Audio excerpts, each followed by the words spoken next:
Embet TV.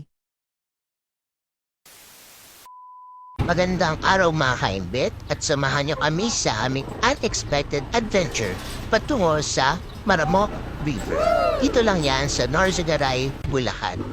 Nagtanong na dito ang aking pinsan na si Alvin kung saan ang papuntang Maramok River at dito nga ay tinuro kami sa kantong ito sakto sa hinintuan namin.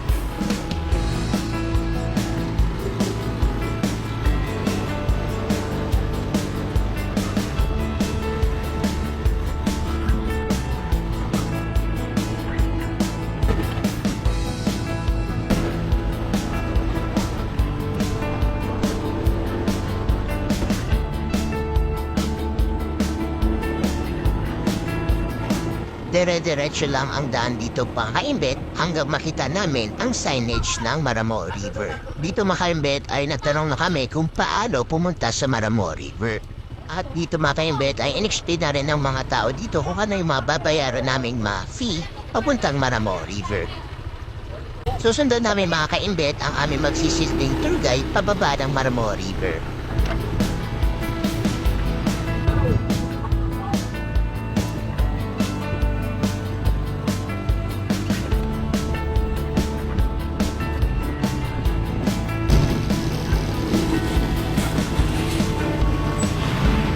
Natsyempohan pa namin may nagkaratay dito sa gilid ng baboy mga kaimbit.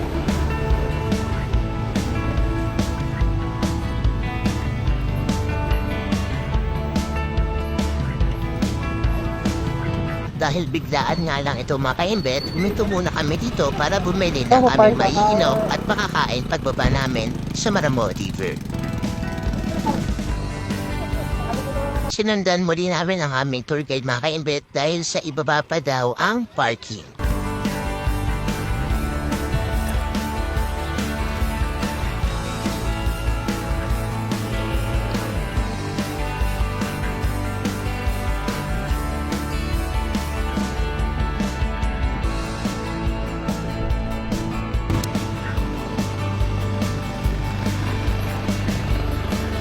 Saktuhan din namin mga kaimbet na may pababa rin papuntang Maramo River.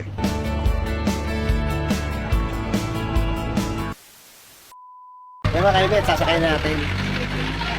Punta doon sa baba. Andito po tayo sa Maramo River po mga kaimbet. Pag nakaganyan, nagutom tayo mga kaimbet. Walang plano na ano eh, malayo. Wala kaming baon. Wala kaming planong magpunta dito. Maganda pa yung pumunta ng biglaan. Kung saan po nakakarating. Pati pagkain, tinapay lang po. Shout out po mga kaimbet dito sa dalawang to. Yan, nagagandahan yung mga tindirang mga bata dito. Ay, mga tour guide namin yan, Tour guide namin tong isa. Kasi pa isa. Shout out to kay Kuya. Ma'am, hello, nakabili kami doon sa taas. Sayang ka na namin, wala tindahan dito eh. Oh, wala nagtitinda pagkanin dito. Wala. Ano po, pwede naman po kayo magpaluto dun sa baba. Nasakay na kami ng 4x4 dito mga kaimbet at tinatawag nila itong Tora-Tora.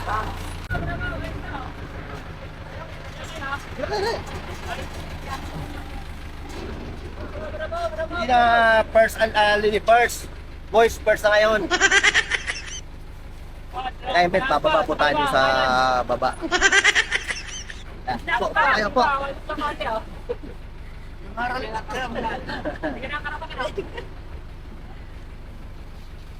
Dito. Ay, tagilid. Yes. Tendo ka sa kabila. Yan. Pantay. Okay, panas. Patagtag nga pala mga kaimbet ang daraanan ng 4x4, palusong at paakyat. Sa katawan. Pwede ring lakarin mga kaimbet pababa ng Maramo River at iba naman ang dadaanan nyo pag paglalakad.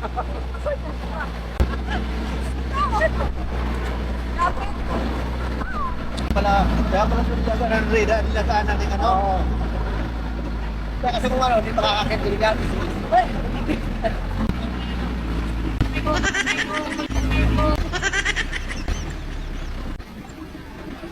Yung nag-down drive.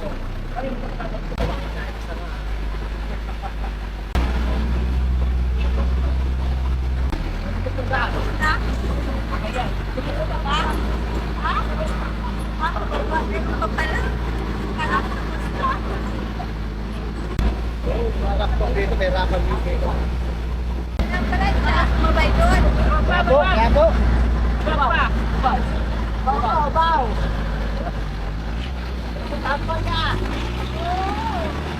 Pandemic, punuan dito. Ha? Punuan ng pandemic.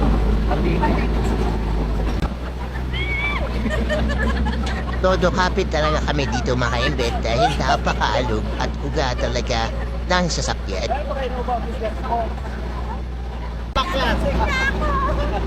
Adventure TV.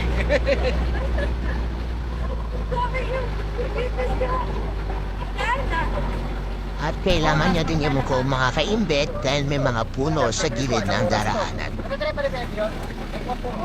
Hanggang dito na lang mga kaimbet ang 4x4 dahil lalakarin naman natin pababa ng Manamo River.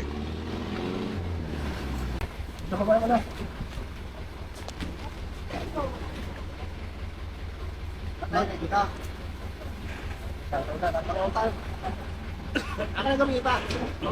Maganda.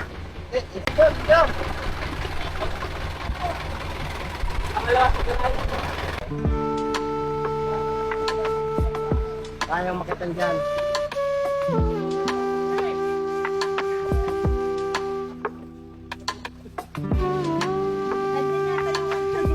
Dadaan din tayo sa 200 steps na hagdan mga kaimbet pababa papuntang Maramo River.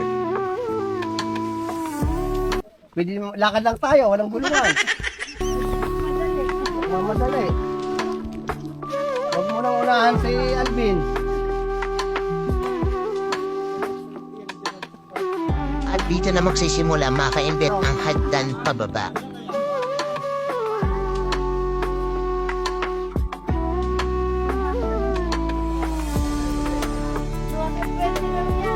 Orang 20.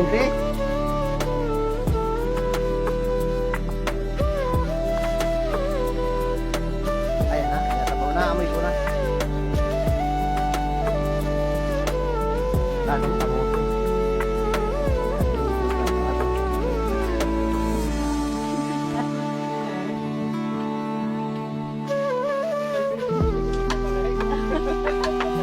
Wala, may baon ka dito, ubusin mo na baba. Sa haba ng nilakad at ibinaba natin mga kaimbet at nakarating na rin tayo sa Maramo River.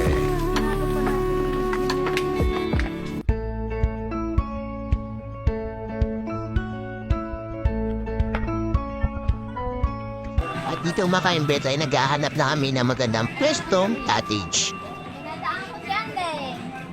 At ito ang una namin nakitang pwesto mga kaimbet. Maganda sana kaso baka hindi kayanin ang mga bigat namin. Mga kaimbet, nandito na po tayo sa river. At pahinga muna kami mga kaimbet at kumain bago subukan ang mga activities nila dito sa Maramo River. Ito nga pala mga kaimbet yung sasakyan natin mamaya papuntang cave.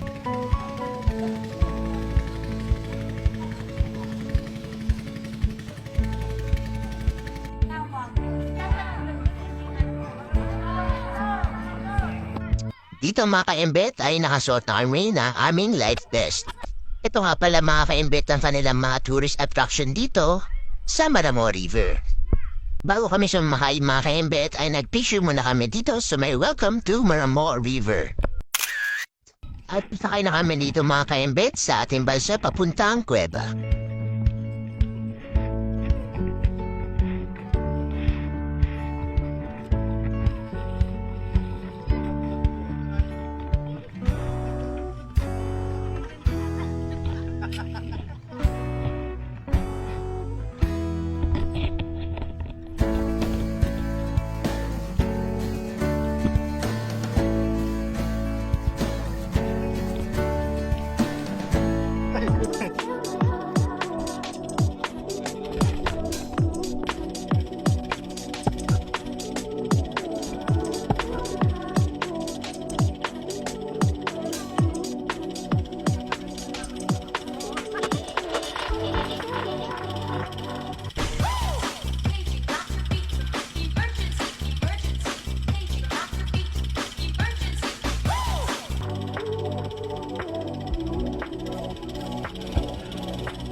At ayan mga kaimbet, tarating na rin tayo dito sa Maramo Cave.